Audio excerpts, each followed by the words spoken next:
மக்களுக்கு நல்லது பண்றதுக்கு அரசியலுக்கு வாங்கடா, கொலை பண்றதுக்கு கூட அரசியலுக்கு வரீங்க.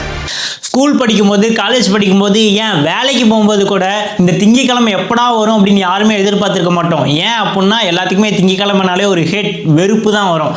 ஆனால் இந்த டைமில் பார்த்தீங்க அப்படின்னா இந்த அரசியல் காலத்தில் இந்த சுச்சுவேஷனை பொறுத்த வரைக்கும் திங்கக்கிழமை எப்படா வரும், யாரா ஜெயிப்பா, யார் அடுத்த தமிழ்நாட்டோட முதலமைச்சர் ஆகிறதுக்கான வாய்ப்பு இருக்குது அப்படின்னா எல்லாருமே எதிர்பார்த்துட்டு இருக்காங்க. திங்கக்கிழமைக்காக ஒட்டுமொத்த தமிழ்நாடுமே வெயிட் பண்ணிருக்கு. இந்த சுச்சுவேஷனில் தாவேகா சொந்தமாக லீக்காக இருக்க நியூஸ் என்ன அப்படின்னு பார்த்தீங்க அப்படின்னா திமுக மாதிரியும் அதிமுக மாதிரியும் தாவேகா தலைவர் விஜய் அவர்கள் வந்து இந்த ரெசார்ட் அரசியலை வந்து பின்பற்றாரா அப்படின்ற மாதிரி ஒரு கொஸ்டின் வந்து எல்லாத்துக்குமே வந்து கேள்வி எழுப்பியிருக்கு. ஏன்னா அவர் பண்ணியிருக்க செயல்முறைகள்லாம் வந்து வச்சு கணக்கு பண்ணி பார்த்தாங்க அப்படின்னா இவரும் வந்து இந்த கட்சிங்க மாதிரியே வந்து ரெசார்ட் அரசியலை தான் ஃபாலோ பண்ணுறாரு அப்படின்ற மாதிரி எல்லாமே சொல்ல ஆரம்பிச்சிட்டாங்க. முதல்ல இந்த ரெசார்ட் அரசியல்னா என்ன அப்படின்றத பற்றி நம்ம கண்டிப்பாக தெரிஞ்சே ஆகணும். வீடியோ ஃபுல்லாக பாருங்கள். ஒருவேளை விஜய் அவர்கள் ஜெயிச்ச அரசியலுக்கு வந்தால் கூட அவரால் வந்து அந்த ஆட்சி வந்து கவிழ்ந்துட்டு முதலமைச்சர் பதவியிலேருந்தே போகிற மாதிரி சுச்சுவேஷன் வந்து மாறிடும். அதுக்கு காரணம் என்னன்னு பார்த்தீங்க அப்படின்னா எம்எல்ஏக்கள் தான். ஒரு பில்டிங்கில் வந்து அந்த பேஸ்மெண்ட்டை தாண்டி மேலே வந்து ஃபர்ஸ்ட் ஃப்ளோர், 2வது ஃப்ளோர், 3வது ஃப்ளோர்லாம் வந்து அதிகமாகிட்டே போயிட்டு இருக்கணும். அதுக்கு முக்கியமான தேவை என்னன்னா பில்லர். அதே மாதிரி தான் தமிழ்நாட்டில் வந்து ஒரு கட்சி வந்து ஸ்ட்ராங்காக நிற்கணும்னா அதுக்கு முக்கியமான பில்லராக இருக்கக்கூடியது எம்எல்ஏக்கள். தமிழ்நாட்டில் மொத்தம் 234 தொகுதி இருக்குன்றது எல்லாத்துக்குமே தெரிஞ்ச விஷயம் தான். இதில் வந்து தாவேக்கா இந்த எலெக்ஷனில் வந்து 234 தொகுதியிலுமே வந்து தனித்து தான் போட்டிடுறாங்க. அதுவும் தெரிஞ்ச விஷயம் தான். ஆனால் 234 தொகுதியில் தாவேக்கா போட்டி போடுறது 233 தொகுதியில் தான். அந்த ஒரு தொகுதி என்னாச்சு உங்களுக்கு தெரியுமா? எந்த தொகுதி என்னன்னு? அந்த தொகுதி எடப்பாடியார் நிற்கக்கூடிய அந்த சேலம் எடப்பாடி தொகுதியில் தான் வந்து தாவேக்காவோட கட்சி சார்பில் நின்ன எம்எல்ஏ வந்து என்ன பண்ணிட்டாரு அப்படின்னா நான் வந்து நிற்கலை, நான் விலகிக்கிறேன்னு சொல்லிட்டு விலகிட்டாரு. ஒரு சில பேர் என்ன சொல்கிறாங்க அப்படின்னா இது வந்து ஏடிஎம்கேவோட வேலை, அவங்க தான் காசை கொடுத்து அந்த எம்பி வந்து வாங்கிட்டாங்க, அதனால தான் அவர் வந்து விலகி வந்துட்டார் அப்படின்ற மாதிரி சொல்கிறாங்க. இதே மாதிரி எல்லா எம்பிக்களும் விலகி வந்தாங்க அப்படின்னா ஒரு கட்சியை விட்டு விலகி வந்துட்டாங்க அப்படின்னா என்னாகும் அப்படின்னா அந்த கட்சியோட நான் தான் சொல்லியிருக்கேன் அந்த பில்லர் வந்து ஸ்ட்ராங்காக இருந்தால் மட்டும்தான் அந்த கட்சி வந்து ஸ்ட்ராங்காக இருக்கும். ஸோ ஒவ்வொரு எம்பிக்கெல்லாம் கல்லுட்டு வந்துட்டாங்க அப்படின்னா கட்சி டோட்டலாக இடிஞ்சு விழுந்து ஃபுல்லாக தரமட்டமாயிரும். அந்த மாதிரி ஆகக்கூடாது அப்படின்றதுக்காக தான் விஜய் அவர்கள் பார்த்தீங்க அப்படின்னா 233 தொகுதியில் இருக்க எம்எல்ஏக்களில் யார் யாரெல்லாம் வின் பண்ணுறாங்களோ நாளைக்கு எலெக்ஷன் முடிஞ்சதும் ஈவினிங் 6 மணிக்கு மேலே யார் யாரெல்லாம் வின் பண்ணுறாங்களோ டைரெக்டாக என்னையை பார்க்குறதுக்கு பனையூர் இல்லத்துக்கே வாங்க அப்படின்ற மாதிரி அழைப்பு விடுத்திருக்காரு. உங்களுக்காக நான் காத்துக்கிட்டே இருப்பேன், யார் வின் பண்ணுறீங்களோ டைரெக்டாக இங்கே வாங்கன்னே சொல்லியிருக்காரு. இந்த விஷயத்தை பற்றி நம்ம இன்னும் போக பின்னாடி பேசுவோம். அதுக்கு முன்னாடி இதே மாதிரி வரலாற்றில் தமிழக அரசியல் வரலாற்றில் எம்எல்ஏக்கள் வந்து இந்த மாதிரி கழுந்துட்டு போனனால ஆட்சி கவிழ்ந்திருக்கா அப்படின்ற ஒரு கொஸ்டின் வந்து எல்லாத்துக்குமே இருக்கும். 2 டைம் நடந்திருக்கு. 2 மிகப்பெரிய கட்சியான திமுகலையும் நடந்திருக்கு, அதிமுகலையும் நடந்திருக்கு. சரியா எப்பன்னு பார்த்தீங்க அப்படின்னா 1988 எம்ஜிஆர் அவர்கள் அதிமுக கட்சியில் எல்லாருக்கும் தெரியும். அவரு தான் அந்த வருஷத்தில் வந்து முதலமைச்சராக வந்து வராரு. அவர் வந்ததுக்கு அப்புறம் வந்து என்னாச்சு அப்படின்னா அவர் வந்து இறந்துட்டார். ஓகேங்களா? இறந்ததுக்கப்புறம் யார் வந்து முதலமைச்சராக பதவி ஏற்கிறாங்க அப்படின்னு பார்த்தீங்கன்னா அவங்களோட எம்ஜிஆர் அவர்களோட மனைவியான விஎன் ஜானகி அவர்கள் பார்த்தீங்க அப்படின்னா அந்த கட்சியில் வந்து பதவி ஏற்று உட்கார்றாங்க, முதலமைச்சராக உட்கார்றாங்க. அந்த டைமில் அவருக்கு போட்டியாக இருந்தது யாருன்னு பார்த்தீங்க அப்படின்னா உங்களுக்கே தெரியும், ஜெயலலிதா அம்மையார் அவர்கள் பார்த்தீங்க அப்படின்னா அந்த டைமில் நான் தான் வந்து அடுத்த முதலமைச்சர் கேண்டிடேட்டாக நிற்பேன்னு சொல்லிட்டு சரியான வாக்குவாதம். எம்எல்ஏக்கள்லாம் வந்து பார்த்தீங்க அப்படின்னா சரியான கன்ஃபியூஷன், நம்ம வந்து எம்ஜிஆர் மனைவி அவங்க கூட இருந்துடலாமா இல்லை வந்து ஜெயலலிதா அவங்க கூட போயிடலாமான்னு சொல்லிட்டு நிறைய பேர் என்ன பண்ணாங்க அப்படின்னா கட்சியை வந்து தாவறாங்க, மாற்றி வந்து கட்சியை வந்து தாவிக்கிறாங்க. இதனால என்னாச்சு அப்படின்னா அந்த வருஷத்தில் 2 வருஷம் கூட அந்த ஆட்சி நிலையில கட்சி வந்து கவிழ்ந்து அந்த ஆட்சி வந்து காணாமல் போய் மறுபடியும் ரீஎலெக்ஷன் வந்தது. ஆளுநரே வந்து டைரக்டா தள்ளிட்டு இந்த மாதிரி எம்எல்ஏக்கள் வந்து மாற்றி கட்சி தாவிட்டு இருக்காங்க, இது சரிப்பட்டு வராது, அதனால வந்து இந்த ஆட்சியை வந்து கவிழ்க்கணும், இந்த ஆட்சியை க்ளோஸ் பண்ணிட்டு புதுசாக வந்து ரீஎலெக்ஷன் வந்து வைக்கணும், அதில் வந்து மக்கள் தேர்ந்தெடுப்பாங்க அடுத்த முதலமைச்சர் யாருன்னு சொல்லிட்டு மறுபடியும் வந்து ரீஎலெக்ஷன் நடந்தது. அப்போ பார்த்தீங்க அப்படின்னா ஸ்ட்ராங்கான கேண்டிடேட் டிஎம்கேலாம் வந்து அப்போ வந்து என்னன்னா கொஞ்சம் பேக்கில் போயிட்டாங்க. அப்போ வந்து ஜெயலலிதா அவர்களா இல்லை எம்ஜிஆரோட மனைவி ஜானகியா அப்படின்னு சொல்லிட்டு அதிமுக ஜே அப்படின்ற மாதிரி 2 கட்சிகள் வந்து அந்த டைமில் ரொம்ப பாப்புலராக இருந்தது. அந்த ரீஎலெக்ஷன் டைமில் வந்து ஜெயலலிதா அவர்கள் தான் வந்து ஜெயிச்சு முதல் முறையாக வந்து பதவி ஏற்றாங்க. அதாவது தமிழக முதலமைச்சராக ஜெயலலிதா அம்மா அவர்களுடைய முதல் முதலமைச்சராக வந்து எப்போ ஆனாங்க அப்படின்னா அந்த 1988 அப்புறம் சரி வெற்றி, இது வந்து ஏடிஎம்கேல நடந்தது. டிஎம்கேலையும் ஒரு டைம் ஆட்சி கவிழ்ந்ததுன்னு சொன்னீங்க, இந்த மாதிரி எம்எல்ஏக்கள் தாவி போனதுனால அப்படின்னு சொல்லி அதை பற்றி சொல்லு அப்படின்னு சொல்லி கேட்பீங்க. இது எப்போ நடந்ததுன்னு பார்த்தீங்க அப்படின்னா 1991. 1991 அப்போ டிஎம்கே வந்து சட்ட ஒழுங்கு பிரச்சனை வந்து என்னாச்சுன்னா சென்ட்ரல் கவர்மெண்ட்டே வந்து டைரெக்டாக உள்ள இன்வால்வ் ஆகி எம்எல்ஏக்களும் அப்போ நிறைய டைம் வந்து என்னாச்சு அப்படின்னா வேற கட்சிகளுக்கு மாறி மாறி போயிட்டு இருந்தாலுமே இது ஒரு பிரச்சனையாக இருந்தாலுமே மத்திய அரசு வந்து டைரெக்டாக தள்ளிட்டு இது நீங்கள் ஆட்சி நடத்துறதே சரியில்லை, ரொம்ப சட்ட ஒழுங்குலாம் அதிகமாக இருக்குன்னு சொல்லிட்டு அந்த டைமும் வந்து 1991 டிஎம்கேயோட ஆட்சி வந்து கவிழ்ந்தது. அந்த டைம் யார் முதலமைச்சராக இருந்தாங்கன்னு பார்த்தீங்க அப்படின்னா கலைஞர் இருந்தப்போ இந்த மாதிரி வந்து கலைஞ்சிருச்சு. அடுத்து பார்த்தீங்க அப்படின்னா 3வது இன்சிடென்ட் உங்கள் எல்லாத்துக்குமே தெரியும். 2017 அம்மையார் ஜெயலலிதா அம்மா அவர்கள் வந்து முதலமைச்சராக இருந்தாங்க. அதாவது எலெக்ஷன் முடிஞ்சு அவங்க வந்து அப்பதான் முதலமைச்சராகி ஒரு மாசம் கூட ஆகல. அந்த டைம்ல தான் வந்து என்னாச்சு, அவங்க மேலேயும் சசிகலா அவர்கள் மேலேயும் வந்து சொத்து குவிப்பு வழக்குனால வந்து கேஸ் போட்டாங்க. அப்ப எல்லாரும் என்ன வெயிட் பண்ணிட்டு இருந்தாங்க, இந்த வழக்குல மட்டும் தீர்ப்பு வந்து ஜெயலலிதா அம்மையாருக்கு எதிராக வந்துருச்சு அப்படின்னா அவங்க ஜெயிலுக்குள்ள போயிடுவாங்க. ஜெயிலுக்குள்ள போயிட்டா முதலமைச்சர் இல்லாமல் எப்படி தமிழ்நாடு வந்து நடக்கும், அதனால ஆட்சி கவிழ்ந்துரும், மறுபடியும் திருப்பி வந்து எலெக்ஷன் வரும் அப்படின்ற மாதிரி எதிர்பார்த்தாங்க. ஆனா இன்னொன்று என்னாச்சு அப்படின்னா அவங்களுக்கு வந்து உடம்பு சரியில்லாமல் போயிட்டு இறந்துட்டாங்க. இறந்ததுனால என்னாச்சு அப்படின்னா சசிகலா அவர்கள் என்ன பண்ணாங்க அப்படின்னா, நான் எப்படி பார்த்தா அவங்க தான் வந்து அடுத்த முதலமைச்சர் கேண்டிடேட்டா உள்ள வந்து அவங்க தான் எல்லா கண்ட்ரோலும் எடுத்திருக்க வேண்டியது. ஆனால் அவங்க வழி இந்த சொத்து குவிப்பு வழக்கு இருந்தது அப்படின்றனால எம்எல்ஏக்கள் எல்லாத்தையுமே வந்து கூவத்தூர்ல இருக்க கோல்டன் பே ரெசார்ட் உங்க எல்லாத்தையுமே தெரியும், நீங்க கேள்விப்பட்டிருப்பீங்க. அந்த டைம் நான்லாம் வந்து ஸ்கூல் தான் படிச்சிருந்தேன், 11வது தான் படிச்சுட்டு இருந்தேன். கோல்டன் பே ரெசார்ட்னு சொல்லிட்டு கூவத்தூர் இருக்கு சென்னையில்.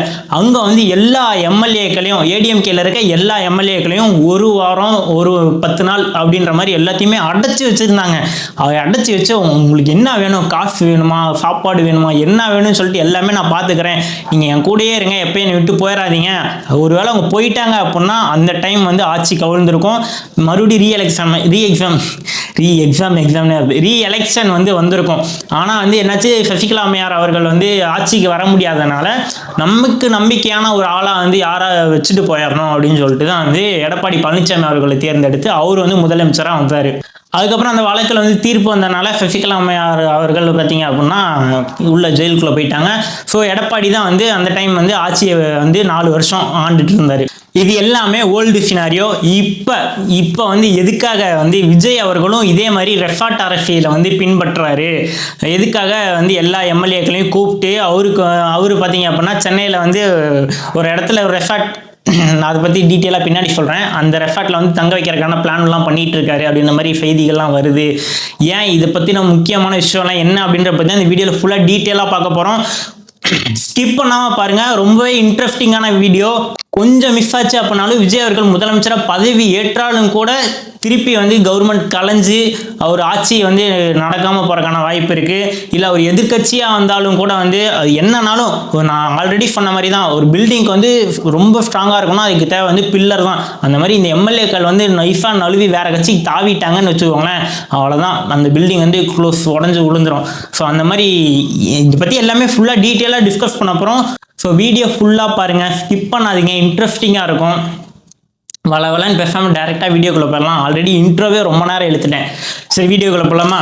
ஐ எம் வெற்றி, உங்களை வாய்ஸ் ஆஃப் வெற்றி சேனலுக்கு வரவேற்கிறேன். யூனிட் ஃபார் ட்ரூத், உண்மை அறிய வாருங்கள்.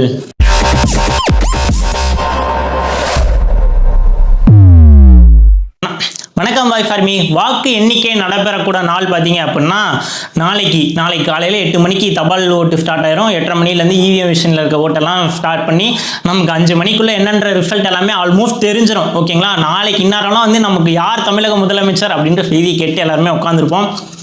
இவ்வளோ நாள் நடந்த இந்த ட்ராமா எல்லாமே ஓரளவுக்கு கம்ப்ளீட்டாக முடிஞ்சு நமக்கு வந்து என்ன ரிசல்ட் அப்படின்றது வந்து ஒரிஜினல் கிளைமேக்ஸ் வந்து நமக்கு தெரிய வந்துடும். இந்த சிச்சுவேஷனில் பார்த்தீங்க அப்படின்னா டிஎம்கே ஃபஸ்ட்டு நம்ம பேசணும். ஏன் அப்படின்னா நான் இவ்வளோ நேரம் முன்னாடிலாம் இன்ட்ரோவில் சொல்லிட்டு இருந்தேன்ல, அது நடந்தது இது நடந்ததுன்னு, அதே மாதிரி இப்போ டிஎம்கேல வந்து என்னாச்சு அப்படின்னா மார்க்சிஸ்ட் கம்யூனிஸ்ட் கட்சியோட தலைவரான பி சண்முகம் அவர்கள் வந்து என்ன சொல்லியிருக்காரு அப்படின்னா, நாங்கள் எதிர்பார்த்த சீட் வந்து எங்களுக்கு டிஎம்கே கொடுக்கல, நாங்கள் 6 சீட் தருவாங்கன்னு எதிர்பார்த்தோம், வெறும் 2 சீட் தான் எங்களுக்கு கொடுத்தாங்க, அதனாலேயே இந்த டைம் வந்து டிஎம்கேக்கு வந்து ஒரு நெகட்டிவான செய்தி வர்றதுக்கான வாய்ப்பு இருக்குது அப்படின்ற மாதிரி யார் டிஎம்கே கூட்டணியில் இருக்கக்கூடிய அவங்களே வந்து சொல்லியிருக்காங்க.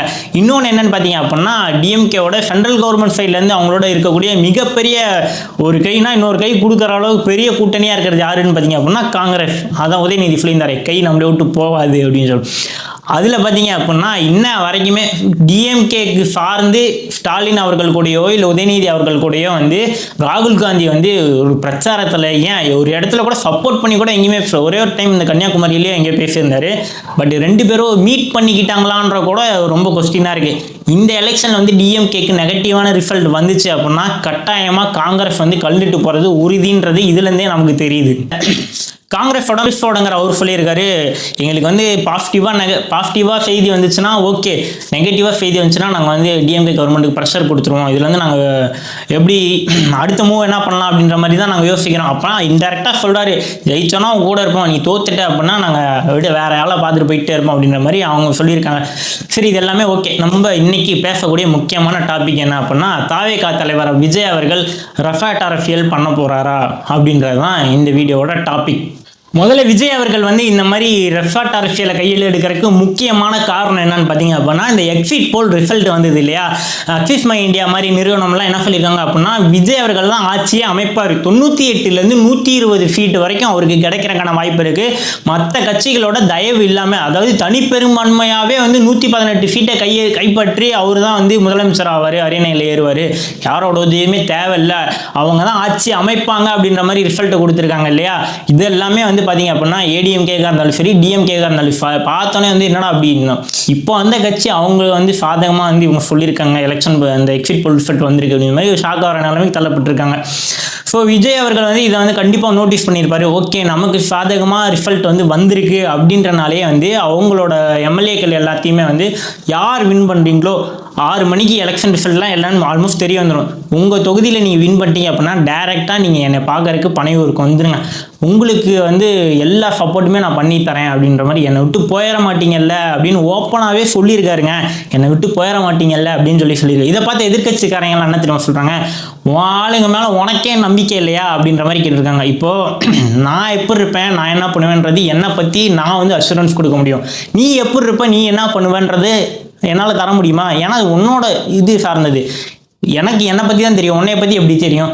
அவங்கவுங்களுக்கு புரியணும், நம்ம வந்து இவர் கட்சியில் நின்று தான் இவருக்காக தான் மக்கள் நம்மளை ஓட்டு போட்டு தேர்ந்தெடுத்திருக்காங்க, நம்ம இவருக்காக தான் சேவை செய்யணும், மக்களுக்காக நம்ம இவரு கூட தான் நிற்கணுன்றது அவங்கவுங்களுக்கு தெரிய வரணும். அதை விட்டுட்டு இந்த எதிர்கட்சிக்காரங்க கேட்குற கேள்விக்கெல்லாம் வந்து நம்ம தேவையில்லாமல் பதில் சொல்லணும் அவசியமே இல்லை. சரி, அதை ஸ்கிப் பண்ணிடுவோம். ஸோ இந்த முடிவு தான், இந்த எக்ஸிட் போலோட கருத்து கணிப்பு தான் வந்து விஜய் அவர்கள் வந்து இந்த மாதிரி ரெசார்ட் அரசியலை வந்து கையில் எடுக்கிறதுக்கான ஒரு காரணமாக இருக்கும் அப்படின்னு சொல்கிறாங்க. அப்புறம் என்ன அப்படின்னா, ஒருவேளை விஜய் அவர்கள் ஃபர்ஸ்ட் இடத்துக்கு வரல அப்படின்னா எதிர்கட்சி வந்துட்டாருன்னா பிரச்சனை இல்லை, ஓகே விட்டுருங்க.